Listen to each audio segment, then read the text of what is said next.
नमस्कार। इंदिरा गांधी राष्ट्रीय मानव संग्रहालय की ऑनलाइन प्रदर्शनी श्रृंखला में मैं आप सभी का एक बार फिर से स्वागत करता हूं, अभिनंदन करता हूं। पिछले एपिसोड्स में हम सभी ने केरल, तमिलनाडु और सारना जो झारखंड के सेक्रेड ग्रोव हैं उनके बारे में जाना। आज हम आपके लिए लेके आए हैं महाराष्ट्र के सेक्रेड ग्रोव, जिन्हें कि देवराई कहा जाता है, उसका एक विस्तृत विवरण। पिछला दौर हम सभी ने देखा एक महामारी का दौर रहा।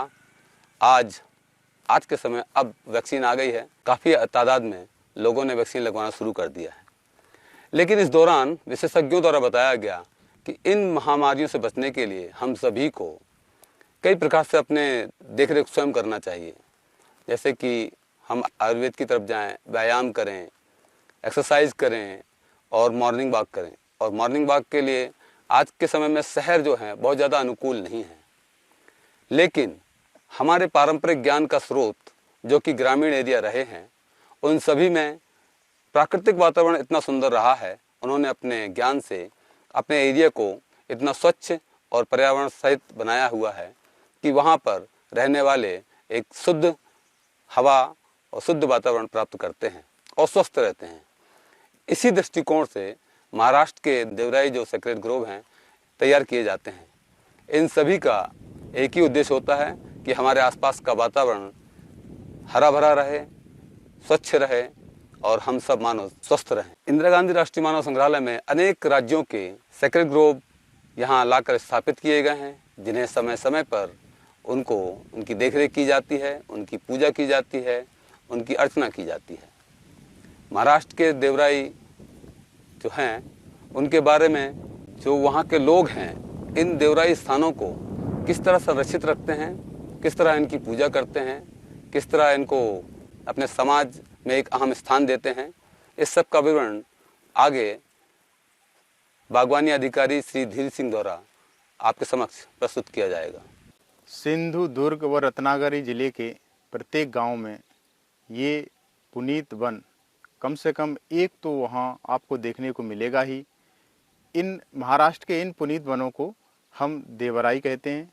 ऐसी मान्यता है कि इन पुनीत वनों में देवी देवता या पूर्वज वास करते हैं।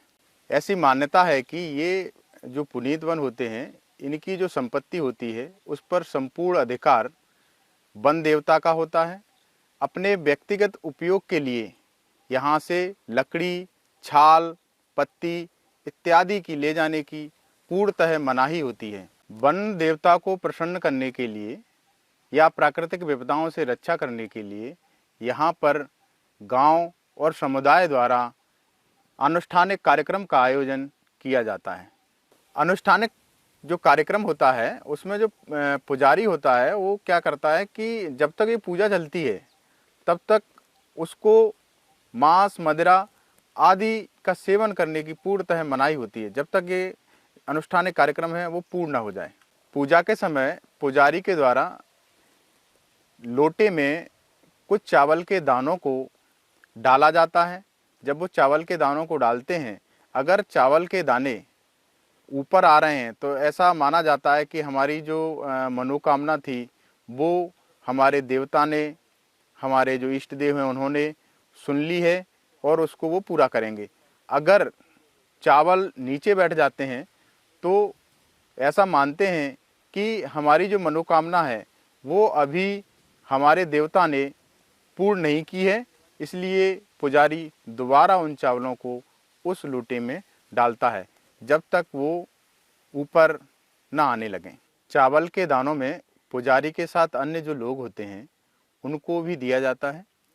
उनको देने के बाद ऐसा मानते हैं कि अब जो देवी है वो इन के जो शरीर है उसमें प्रवेश करेगी और जो प्राकृतिक विपदाएं हैं या अन्य जो कार्य हैं उनके बारे में लोगों को अवगत कराएंगी। उसी के साथ एक वाद्य यंत्र होता है जिसको तारपा बोलते हैं, वो बजाया जाता है और जो पुजारी हैं वो इस देव स्थान की परिक्रमा करते हैं। जब धान की नई फसल आती है तो इन समुदाय के द्वारा उसकी पूजा अर्चना विधिवत तरीके से की जाती है और देवता से ऐसी मनोकामना मांगी जाती है कि इस वर्ष हमें अच्छी फसल प्राप्त हो और प्राकृतिक जो विपदाएं हैं उनसे हमारी रक्षा हो। अनुष्ठानिक कार्यक्रम का जो पूरा दौर होता है ये पहले दिन से स्टार्ट होकर के लगभग 5 दिनों तक ये पूरे धूमधाम से मनाया जाता है और 5वें दिन इसकी समाप्ति होती है।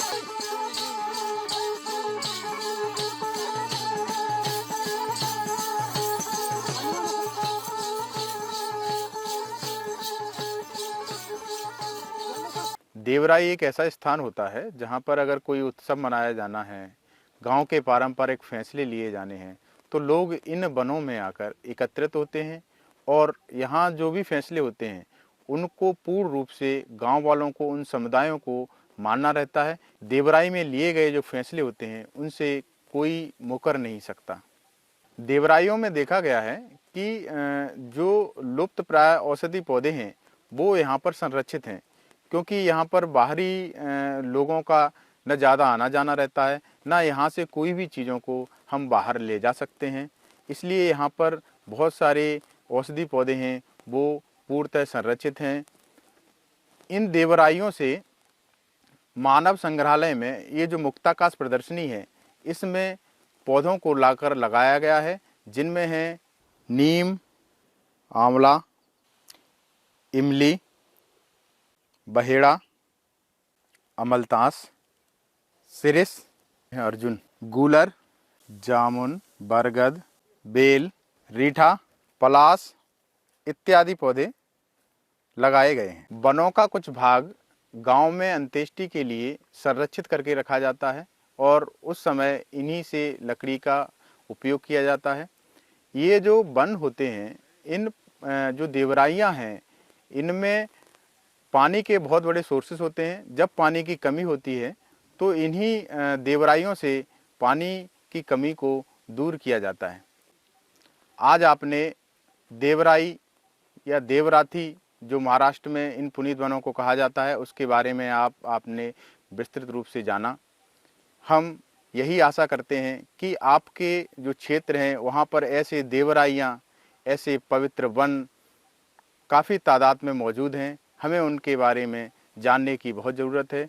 आप लोग इसके बारे में ज़रूर जानें और हमें अवगत कराएं। धन्यवाद।